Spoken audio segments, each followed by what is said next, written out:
Baik, Assalamualaikum warahmatullahi wabarakatuh. Perkenalkan, nama saya Justinus Dwi Adira.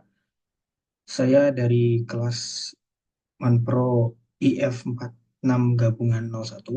Pada kesempatan kali ini, saya akan menjelaskan infografis yang telah saya buat. Baik, kita langsung masuk ke infografisnya. Untuk poin yang pertama, di sini ada pengertian apa itu manajemen proyek TIK. Nah, manajemen proyek TIK ini adalah sebuah usaha atau pekerjaan yang sifatnya sementara yang dilakukan untuk menyelesaikan produk atau jasa yang unik dan memiliki tujuan yang spesifik serta harus diselesaikan dalam batasan tertentu. Jadi, yang menjadi ciri khas dari manajemen proyek TIK ini adalah pada sifatnya yang sementara dan juga memiliki tujuan yang spesifik serta harus diselesaikan dalam batasan tertentu. Nah, untuk mendalami manajemen proyek TK ini, kita beralih ke topik yang kedua, yaitu karakteristik proyek dan bedanya dengan operasional.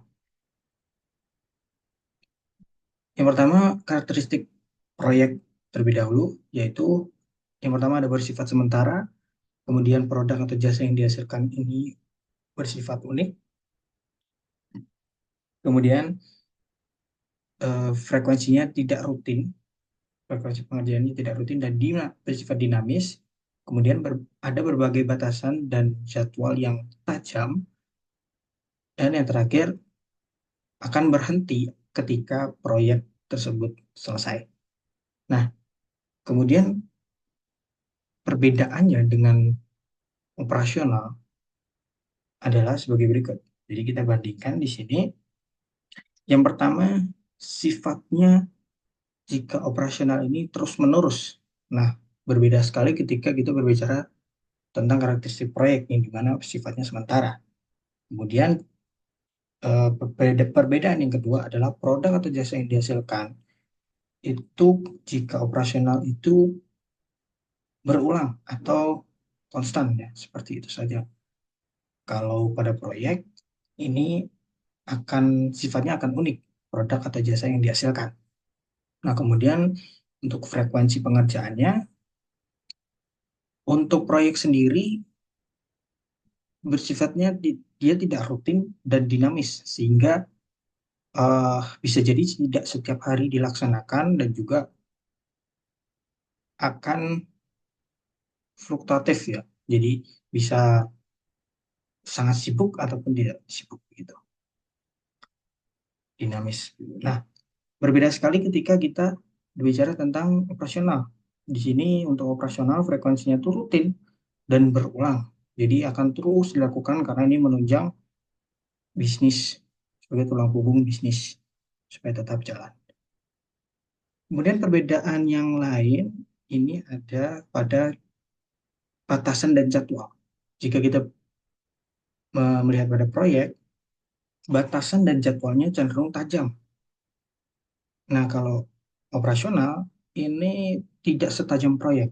Yang artinya di sini proyek ini bisa setajam itu karena mereka mempunyai rentang waktu yang tertentu dan terbatas, serta punya budget juga yang terbatas juga. Jadi cenderung untuk batasan dan jadwalnya tajam supaya tujuan yang telah ditentukan di perencanaan dapat tercapai semuanya. Sangat berbeda sekali ketika kita berbicara tentang operasional yang memang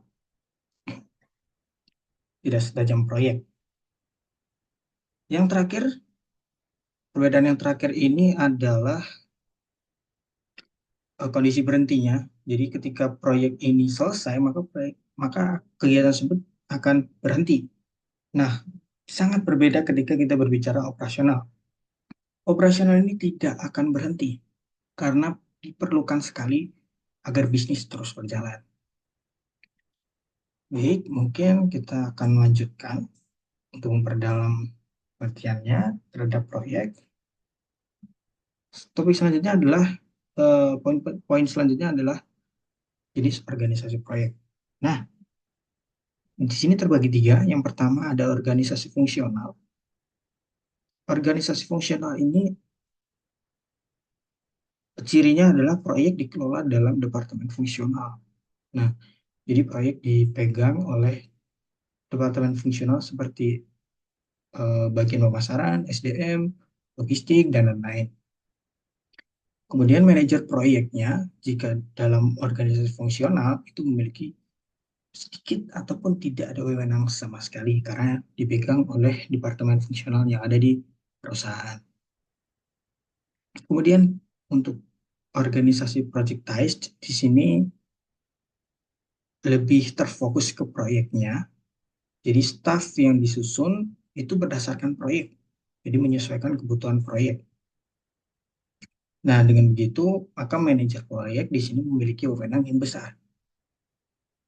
Kemudian yang terakhir ada organisasi matriks. Nah, organisasi matriks di sini adalah kombinasi dari jenis satu dan kedua. Nah, disebutkan bahwa eh, organisasi matriks di sini itu lebih fleksibel karena bisa memaksimalkan kemampuan di fungsionalnya dan juga bisa ikut terlibat dalam proyek untuk masing-masing karyawannya. Nah, di sini untuk manajer proyeknya memiliki wewenang yang bervariasi. Bisa jadi tidak ada wewenang sedikit, seimbang, ataupun wewenangnya besar. Baik, kita beralih ke topik ke poin selanjutnya. Di sini ada proses manajemen proyek. Terbagi menjadi 5 proses. Yang pertama ada inisiasi. Proses inisiasi di sini akan dilakukan identifikasi dan definisi tentang produk atau jasa yang akan dibuat gitu. Nah, setelah terdefinisi dan teridentifikasi dengan jelas, maka masuk ke proses proses selanjutnya yaitu planning. Nah, planning di sini akan merumuskan rencana yang jelas dan detail akan pengerjaannya, kemudian budgetingnya, kemudian kolaborasinya seperti apa dan lain-lain. Nah, setelah perencanaan yang jelas itu langsung masuk proses pelaksanaan. Ini adalah implementasi dari planning. Kemudian setelah proses planning ini berjalan, dijalankan juga proses kontrol. Nah, proses proses kontrol di sini adalah memantau dengan acuan planning, ya, sehingga eh, proyek ini berjalan sesuai sekali dengan planning, sehingga semuanya dapat tercapai tujuan-tujuannya. Dan yang terakhir setelah proyek tersebut selesai, maka akan ada proses penutupan yang terdiri dari evaluasi, dokumentasi, dan penyerahan hasil akhir. Baik, kita beralih ke poin selanjutnya. Ini adalah sertifikasi yang dapat diambil sebagai eh, dalam lingkup manajemen proyek. Yang pertama ini adalah PMP. PMP ini dikeluarkan oleh Project Management Institute. PMP ini adalah kepanjangan dari Project Management Profesional. Ini dapat diambil ketika kita sudah memiliki karir yang signifikan dan cukup signifikan, cukup lama di bidang manajemen proyek ini. Kemudian yang kedua ada Prince2. Ini adalah sertifikasi dari yang populer di Inggris yang dikeluarkan oleh Axelos yang memiliki kepanjangan Projects in Controlled Environment. Gitu. Yang selanjutnya ada CAPM. Di sini kepanjangannya adalah Certificate Associate in Project Management.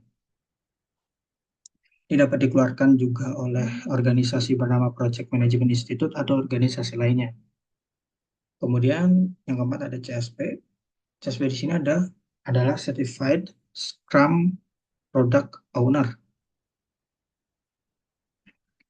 Ini dapat kita dapatkan di organisasi Go Coding dan organisasi lainnya.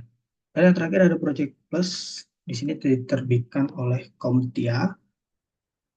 Ini cocok untuk kita yang ingin memulai karir di bidang IT.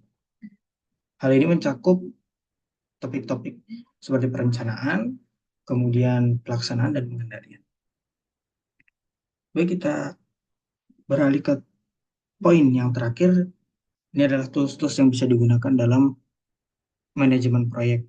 Yang pertama ada Hasmicro, kemudian ada Milanote, Soho Projects, dan kemudian ada Monday.com. Nah, Monday.com ini adalah salah satu yang paling populer di antara 8 ini jika mengacu pada sebuah website.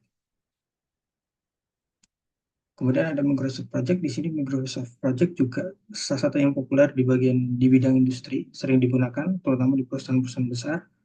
Kemudian ada Riddle, Zapier, dan Bittrex 24. Baik, mungkin itu penjelasan tentang infografis yang saya buat. Saya mendapatkan sumbernya dari lecture note Manpro 1 sampai dengan 2.1 di LMS Telkom University. Baik, mungkin sekian untuk penjelasan infografis yang telah saya buat. Sekian dari saya. Wassalamualaikum warahmatullahi wabarakatuh.